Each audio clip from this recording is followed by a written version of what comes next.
বন্ধুরা, আমরা সবাই সেনাবাহিনী, নৌবাহিনী এবং বিমান বাহিনী সম্পর্কে জানি এবং এদের ট্রেনিং দেখে আমাদের গায়ে লোম পর্যন্ত দাঁড়িয়ে যায়। কিন্তু বন্ধুরা, আমরা প্যারা কমান্ডো সম্পর্কে তেমন কিছু একটা জানি না।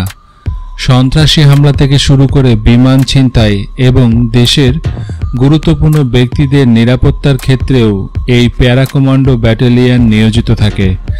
আর এদেরকে এমনভাবে ট্রেনিং দেওয়া হয়, এদের মধ্যে কেউ কেউ ট্রেনিংরত অবস্থায় মারা যায়।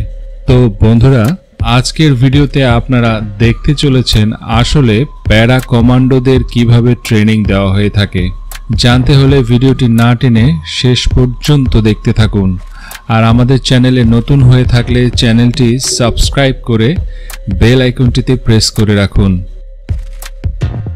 বন্ধুরা, special operation, hostess situation, personal recovery and intelligent operation প্যারা কমান্ডোদের দিয়েই করানো হয়।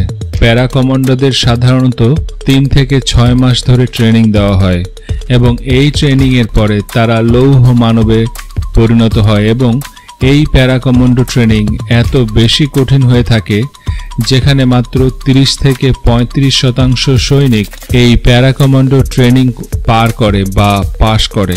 এবং এই ট্রেনিংয়ের সময় সৈনিকদের শারীরিক এবং মানসিক বিভিন্ন পরিবর্তন হয়ে থাকে এবং প্যারা কমান্ডো ট্রেনিংয়ে আসার আগে সৈনিকদের অবশ্যই প্যারাড্রোপার ট্রেনিং কমপ্লিট করে আসতে হয় এবং এই ট্রেনিংটিও 3 থেকে 6 মাস পর্যন্ত চলে। এই ট্রেনিংয়ের জন্য প্রথমে সৈনিকদের সিলেক্ট করা হয় এবং তারপরে সৈনিকদের থেকে একটি রোড মার্চ কমপ্লিট করতে হয়। এই রোড মার্চ তাদেরকে পিঠের মধ্যে 30 কেজি ওজন নিয়ে 60 থেকে 70 কিলোমিটার পথ পাড়ি দিতে হয়। এরপরে সৈনিকদের বিভিন্ন ধরনের ভারী অস্ত্র, বন্দুক, রাইফেল এবং স্নাইপার চালানো শেখানো হয় এবং সেই সাথে বিভিন্ন বোমা এবং ভারী অস্ত্রশস্ত্র চালানোর ট্রেনিংও দেওয়া হয়ে থাকে। এবং সৈনিকদের 90 দিনের ইনিশিয়াল ট্রেনিং শেষ হওয়ার পরে 5 সপ্তাহের জন্য তাদের হেল উইক শুরু হয়ে যায় এবং এই ধাপে সৈনিকদেরকে মারাত্মক বিপজ্জনক টাস্কগুলো কমপ্লিট করতে হয়। এই টাস্কে 25 কিলোমিটার দূরে থাকা শত্রুকে সঠিকভাবে নিশানা করে গুলি করতে হয়। তারপরে এসব সৈনিকদের জঙ্গলে সার্ভাইভালের ট্রেনিংও দেওয়া হয় এবং এরপরে সৈনিকরা কিভাবে শত্রুদের হাত থেকে বাঁচবে এবং নিজেরা সার্ভাইভ করবে এই বিষয়ে ট্রেনিং দেওয়া হয়। এবং এরপরে সৈনিকদের এসে বিভিন্ন বিষয়ের উপর পাঠদান করা হয়। এই টাস্কগুলো কমপ্লিট করার পরে সৈনিকদের ইমোশনাল কন্ট্রোল এবং কিভাবে ইন্টারোগেশন থেকে নিজেকে রক্ষা করবে এই বিষয়ে ট্রেনিং দেওয়া হয়। এবং এগুলোর মধ্যে সবচেয়ে কঠিন ব্যাপারটি হচ্ছে 36 ঘন্টা পর্যন্ত কোনো কিছু না খেয়ে দাঁড়িয়ে থাকা এবং এই সময়ের মধ্যে কোনো সৈনিক বসতেও পারে না। কোনো সৈনিক যদি লুকিয়ে কোনো খাবার খেয়ে ফেলে অথবা বসে পড়ে তাহলে তাদেরকে প্যারা কমান্ডো থেকে বাদ দিয়ে দেওয়া হয়।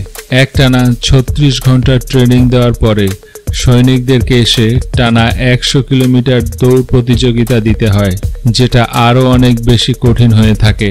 আর এতে 30 কিলোমিটার পথ 2 বার এবং 10 কিলোমিটার পথ 4 বার দৌড়াতে হয় এবং এই 100 কিলোমিটার পথ দৌড়াতে তাদের সময় লাগে 16 থেকে 17 ঘন্টা। আর এরপরে শুরু হয় সৈনিকদের টানা 15 দিন পর্যন্ত জেগে থাকা ট্রেনিং এবং তারপরে সৈনিকদের বিমান অথবা হেলিকপ্টার থেকে জাম্প করে শত্রুদের এলাকায় প্রবেশ কিভাবে করতে হয় সেটা শেখানো হয় এবং সেই সাথে সৈনিকদের পাহাড়ের উঁচু নিচু পথ পাড়ি দেওয়ার পদ্ধতি শেখানো হয় এবং তাদেরকে বিভিন্ন ধরনের পশু পাখির ডাক নকল করতে শেখানো হয়। সেই সাথে সৈনিকদের পানির নিচে হাত পা বেঁধে দীর্ঘক্ষণ পর্যন্ত ডুবিয়ে রাখার ট্রেনিং দেওয়া হয়। আর এই সকল ট্রেনিং পাশ করার পরে সৈনিকরা প্যারা কমান্ডোতে রূপান্তরিত হয় এবং এরপরে তাদেরকে প্যারা কমান্ডো ব্যাচ পরিয়ে দেওয়া হয়, যার অর্থ হলো তারা আজ থেকে প্যারা কমান্ডো। এবং প্যারা কমান্ডোরা কোনো মিশনে গেলে তারা মৃত্যুকে সাথে করে নিয়ে যায় এবং মৃত্যুকে তারা কখনো পরোয়া করে না। তো বন্ধুরা, ভিডিওটি কেমন লেগেছে অবশ্যই কমেন্ট করে জানাবেন।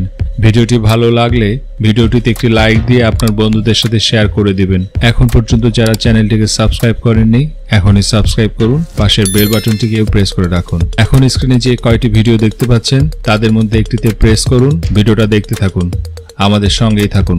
ধন্যবাদ সঙ্গে থাকার জন্য।